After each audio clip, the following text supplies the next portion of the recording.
del Sindicato de los Trabajadores del Subte y Premetro, los metrodelegados, además secretario de Salud Laboral de la CTA de los Trabajadores. ¿Qué tal, Beto? Luis Pablo Giniger y Gabriela Radiche te saludamos. ¿Cómo estás?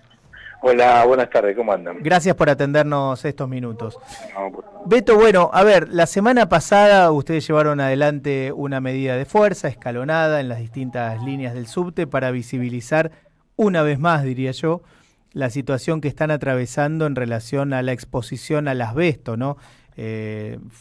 Fue también en ocasión de la muerte de Jorge Navarro, trabajador del subte que terminó teniendo cáncer de pulmón precisamente por esta exposición. Quiero preguntarte qué pasó desde la medida de fuerza hasta ahora, cómo vienen las conversaciones con la empresa y con el gobierno de la ciudad.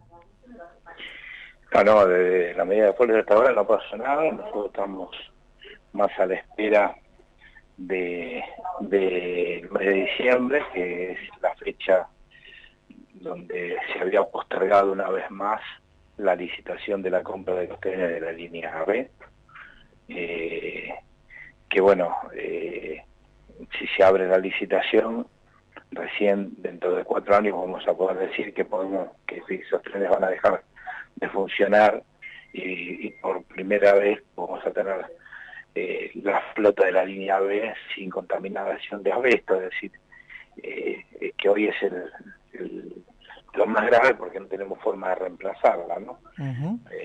Los demás seguimos en el proceso de desabestización en el subte, ya sacamos 200 toneladas, todavía queda una cantidad importante más. Esto es asbesto que está en cada uno de los vagones o en buena parte de los vagones de la línea B. En la línea, claro, asbesto nosotros hemos encontrado no solamente en los trenes, sino también en todas las instalaciones. En el caso de los trenes, hay trenes que se le puede sacar ese asbesto y hay trenes que no se le puede sacar ese asbesto. ¿Cuáles son los trenes que no se le puede sacar ese asbesto? Donde ese asbesto está incorporado a la pintura de los trenes. ¿Por qué? Porque la pintura se descascara y larga fibra. No se puede sacar esa pintura. Entonces nosotros tenemos la flota de la línea B, que es un tren que fue concebido para de superficie, tiene 70 años de antigüedad, obviamente hace 70 años no estaba prohibido el asbesto, y en las superficies de Nagoya, en Japón, que es donde nieva. Entonces toda la pintura con la que está recubierto el tren, interna y externa, es una pintura que contiene este material cancerígeno, lo cual en esos casos no se le puede sacar, no es una pieza que se reemplaza por otra. Uh-huh. Por eso esos trenes, desde un principio se sabe que hay que reemplazarlos. Primero aparte porque tienen 70 años. Sí, ¿no? Sí. Que paradójicamente son los más cómodos de las dos formaciones que hay en la línea B, ¿no? Porque los nuevos son más chiquitos, son más incómodos. Te lo digo como usuario de la línea. No, claramente esos trenes fueron trenes muy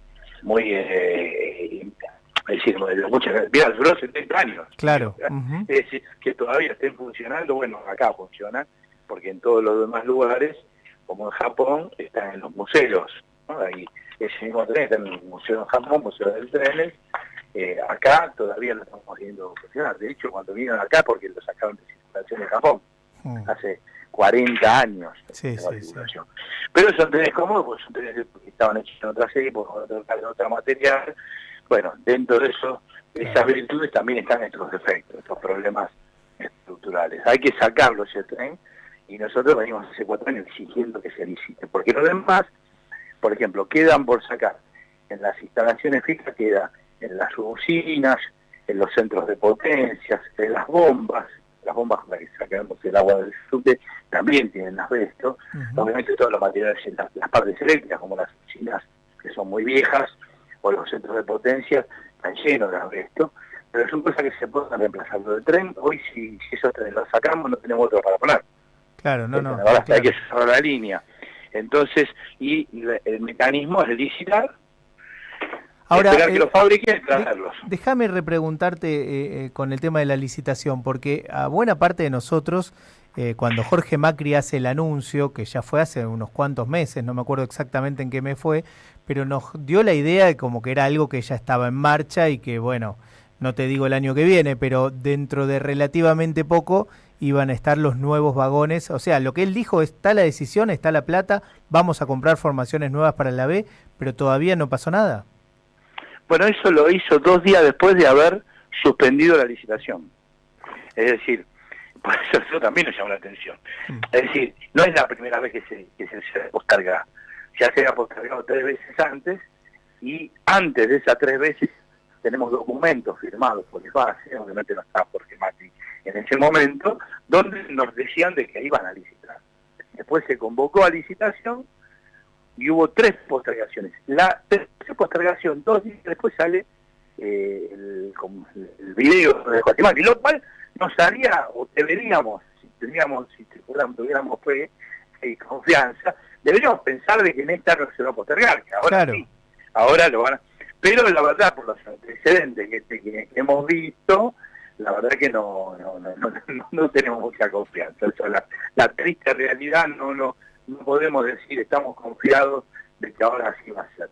Digo, ese es uno de los reclamos centrales, que estamos a la espera, que llegue diciembre, para ver si se concreta. Y el otro de los reclamos, no por eso menos importante, al revés, quizás también de suma importancia, que tiene que ver con la atención de los compañeros cuando se jubilan.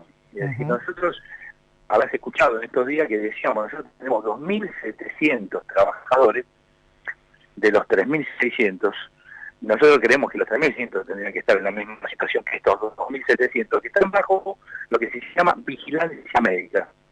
¿Qué significa esto? La persona estuvo expuesta a asbesto, el asbesto las enfermedades producidas por el asbesto demoran entre 10, 15, a veces 20 años en aparecer. Claro, en manifestarse. En manifestarse, lo cual hace, la vigilancia médica significa que cada 2 años se hace una serie de estudios para ver si empiezan a manifestarse estas enfermedades para poder rápidamente atacarlas antes que ya no que sea tarde. Estos 2.700 trabajadores ya son reconocidos obviamente por la empresa, en la ciudad, en estos estudios. Cuando se jubilan, quedan sin ningún tipo de protección. Y nosotros que hemos hablado de estos trabajadores, no es que están en este proceso porque tienen ganas, no es que se pusieron el asbesto por ganas. Es decir, acá se lo impusieron por una negligencia de parte del Estado, que es el dueño del subte, y en parte de la concesionaria. Entonces nosotros exigimos de que no puede ser que seamos descartables, que el día que dejemos de trabajar ya no les importe más de nuestra salud, cuando fue lo que nos las afectaron. Roberto. Exigiendo que haya que continúe la vigilancia médica a través de instituciones de la Ciudad de Buenos Aires. Roberto, sí. ¿Cómo te va? Gabriela Radiche te saluda. Me quedo pensando en el comunicado en el cual hablan del compañero Jorge Navarro y dicen que claramente esta muerte es un asesinato, y mencionan que esta exposición al asbesto no solo afecta a los trabajadores, sino también a usuarios, a vecinos de la red. ¿Hay algún tipo de denuncia? ¿Ha habido algún tipo de denuncia? ¿Hay alguien que se haya acercado a manifestar? Y también manifestar el interés por esto que estás contando ahora respecto de los compañeros trabajadores, pero que bueno, somos muchos los que transitamos, como decía Luispa, por la línea B. Bueno, mira, nosotros lo que hemos hecho fue lo que se llama una demanda ambiental de clase. ¿Qué significa esto? Para que lo entienda cualquier oyente, presentamos una demanda con todas las pruebas, dice, en representación de los trabajadores, en representación de los trabajadores que no son trabajadores de subte, que trabajan en el subte, diariero, los que antes vendían medias, panchos, no sé, había un montón, librería, había de todo. Y también en representación a los usuarios. Esta demanda fue aceptada por la justicia porteña y está en curso. Es decir, lo que nosotros ya tenemos pruebas de trabajadores, sino que también hay pruebas de otros trabajadores que no trabajaban directamente en la red. Por ejemplo, fue uno de los primeros casos que nosotros tuvimos de una trabajadora que era de un comercio que estaba en el subte, que encima fue despedida por ese comercio cuando se dieron cuenta que tenía una fibrosis pulmonar que era producida por el asbesto. Esta persona obviamente está en contacto con nosotros, fue parte de la demanda, está en una situación compleja, ahora por esa fibrosis pulmonar, producida por el asbesto. Es decir, ya tenemos pruebas de no solo los que trabajamos en el subte, sino trabajadores colaterales del subte, de pasajeros, obviamente. ¿Qué es lo que sucede acá? Que mañana a una persona le agarra un cáncer y uno le cree, bueno, cáncer, tuvo mala suerte.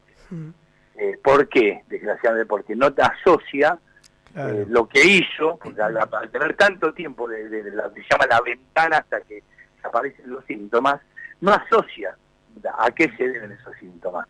Por eso es importante la vigilancia médica, por eso es importante tener la constatación. Y desgraciadamente en la Argentina tenemos un hecho que también es muy grave, que no tenemos estadísticas de un cáncer que sí en el mundo hay estadística, que es el cáncer típico del asbesto, porque el asbesto produce diferentes cánceres, pero hay uno que lo único que produce ese cáncer es el asbesto, que se llama mesotelioma. ¿Cómo se llama? Mesotelioma. Es un cáncer que solamente lo produce el asbesto. Si alguna vez escuchaste Juancito falleció porque tuvo un mesotelioma, esa persona falleció porque estuvo expuesta a asbesto en algún lado, en un momento en su vida. Es un cáncer que hay asbesto. En el mundo hay estadísticas de mesotelioma y obviamente después hay de cánceres derivados, que pueden ser cáncer de pulmón, de peritoneo, que tiene que ver con lo que es el asbesto. Es una fibra que uno la hilana o la traga y se clava en determinados organismos. Claro. El mesotelioma es un cáncer de pleura, que es lo que recubre el pulmón, que es el lugar más fácil donde se clava, y que solamente ese cáncer aparece cuando estás expuesto a asbesto. Bueno, esto impide muchas veces que haya personas que sepan que se agarraron una enfermedad ahí o en otro lugar. Sí, por esta exposición al asbesto, sí. Yo te voy a contar una anécdota. Sí. Con la campaña nuestra vino una vez una persona, me dijo, yo tengo un mesotelioma. Vino a vernos al sindicato. Un mesotelioma, yo viajé mucho tiempo en eso. ¿Será por esto? Le preguntamos dónde trabajaba y la persona trabajaba en un horno. ¿Dónde trabajaba? En una empresa de alimenticia cerca de un horno. Ajá. Trabajó 15, 20 años. Dijimos, mirá, sería fácil decir. Ahora, lo que estamos seguros es que si vos trabajaste en un horno, en una fábrica que tiene 70 años, ese horno está lleno de asbesto. Claro. Porque era un aislante, porque el evento era un aislante. Claro, se utilizaba como aislante para en muchas casas incluso había asbesto para aislar alguna estufa. Los tanques Claro. de fibrocemento, las mochilas empotradas en las paredes eran de fibrocemento. Por eso nosotros con esto no solamente, cuando descubrimos esto nos agarramos la cabeza. Porque no es solamente, nosotros acá tenemos la capacidad sindical de haber sacado 200 toneladas, pero en otros lugares del mundo la pelea contra el asbesto la dan en los territorios, porque los techos de fibrocemento son los mayores contaminantes en el mundo, en las sociedades de asbesto. Y la ciudad de Buenos Aires está llena. Entonces ya estaba en las facultades sociales en un encuentro de salud, y damos una clase práctica. Me puse en la ventana y empecemos a ver el asbesto instalado que está acá en la ciudad. Nada más que, bueno, nosotros estamos en un túnel, estamos en un ambiente más cerrado, lo cual lo hace muchísimo peor. Claro. Pero Beto, el problema es grave, en general. te decía que soy, bueno, acá en general, que todos quienes estamos acá somos usuarios del subte y notamos una merma importante en la cantidad de usuarios, lo asociamos directamente al aumento de la tarifa del boleto. ¿Tienen ustedes algún tipo de estadísticas en ese sentido? Lo que yo digo, ¿lo compartís? ¿Qué ves que está pasando en ese sentido? Sí, ha habido desde el aumento de la tarifa, hay un 40% menos de recaudación. 40%. 40%. Sí, es una estadística que maneja la propia empresa y es base, y obviamente es una estadística que después se hace pública. A medida que va pasando el tiempo se van haciendo públicas. Hay un 40% menos. Uno lo nota cuando viaja, es decir, no viajas tan apretado como viajabas antes. Tal cual. Eso lo nota, pero aparte la cantidad de gente que también no paga el pasaje, porque no puede pagarlo. Hace poco había una discusión sobre los famosos hombres de negro, que ahora ya no están más. Pero fue un intento de parte de la empresa de ver si de esa manera se recuperaba la cantidad de recaudación menos que había, porque y la verdad que no se recuperó ni con hombres de negro, nada, porque ahora, no puede pagar. Que no estén más los hombres de negro, como los llamás vos y los llamamos nosotros también. ¿En qué situación los pone a ustedes a los trabajadores?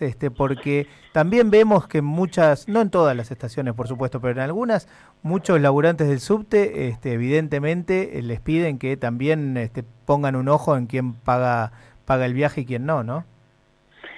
Bueno, la situación es una situación en general que tiene que ver con la sociedad. Cualquiera que tiende a público, se relaciona con la gente, pero hay una situación en general violenta, ¿no? Porque uno viene mal y termina agarrándosela con el primero que tiene adelante, y más en un lugar donde si vos tenés que decir, che, tenés que pagar, se enoja, ¿no? Es decir, no quiere, o no puede, ¿no? Es decir, nosotros, y la instrucción, porque aparte esa instrucción que también no tenemos potestad para decirle a la gente ponernos adelante, que eso quiera pasar, nosotros le hemos hablado con todos nuestros compañeros, pero aparte no, porque no tenemos facultad para hacer ese tipo de cosas. Eso solamente lo puede hacer la policía, pero cuando lo hace la policía también termina mal.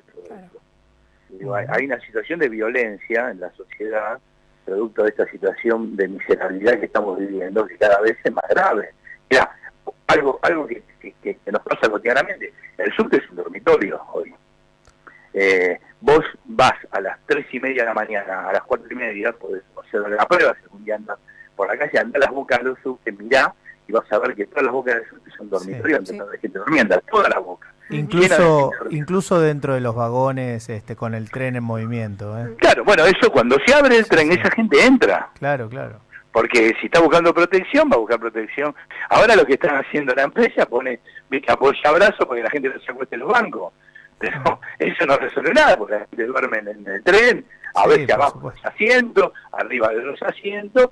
Ahora eso genera también una situación de incomodidad con el que está laburando, o con las tareas que uno tiene que realizar.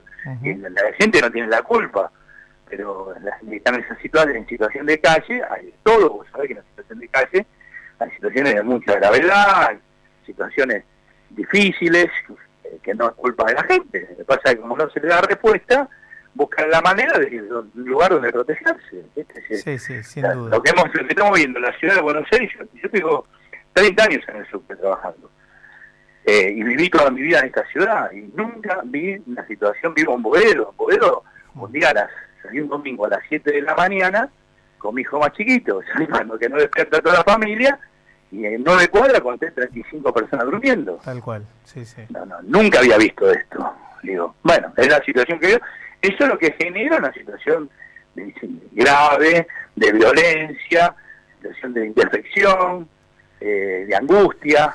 Beto, a propósito, la última pregunta, por lo menos de mi parte, y a propósito de esta situación que vos mencionás, que vos describís, quiero preguntarte por el movimiento obrero organizado. ¿Cómo estás viendo, no solo la CGT, es cierto, la renuncia de Pablo Moyano al cargo de cosecretario general hizo ruido, patea un poco el tablero, pero quiero preguntarte en general, ¿cómo estás viendo el movimiento obrero organizado? Y te lo pregunto a vos, que siempre fuiste combativo, siempre hiciste de los metrodelegados, vos y tus compañeros, por supuesto, un gremio combativo. ¿Cómo estás viendo la situación hoy? Mira, de que asumió el gobierno de Milei, yo creo que al principio una actitud de todo el movimiento sindical, o lo podemos decir de casi el 90% del movimiento sindical, bastante acorde a la realidad, ¿no? Es decir, ahí hubo 2 cargos generales de la CGT, hubo movilizaciones, la CGT participó en todas las movilizaciones propias y ajenas, ¿no? Las que se enfrentaban. Me parece que hubo de entrada una reacción acorde a lo que estábamos enfrentando. Creo que ahora empiezan a proliferar diferencias en la mirada que hay sobre cómo hay que actuar en este momento, porque esto existe en evidencia, ¿no? Algunos con más tensión o menos tensión, como el caso propio de la CGT. Yo creo, a mí lo que más creo que hay un momento de confusión. Hay un momento de confusión, donde hay posiciones distintas, y es un proceso me parece que inevitablemente se iba a dar. Ahora vamos a ver cómo eso se procesa. A mí lo que más me preocupa es lo que está pasando con la realpolitik, ¿no? Con la política más general, la política institucional, donde ahí sí veo que hay una desubicación muy grande en cómo afrontar esta situación con el gobierno, que obviamente no tiene, que le importa muy poco los valores democráticos, obviamente le importa muy poco los valores colectivos, de hecho nada le importa los valores colectivos. Me parece que no están ubicándose acorde a este momento, ni presentando propuestas para generar una alternativa distinta, ¿no? Porque yo digo, está muy bien, nosotros podemos salir, de hecho, de hubo muchos conflictos sindicales y uno hace lo que puede, pero si no hay esperanzas desde el punto de vista político, es muy difícil que solamente pelees para poder evitar que te saquen una cosa hoy y que no sabes si te van a sacar mañana si no hay un cambio político. Está claro. Beto, mil gracias como siempre, muy claro.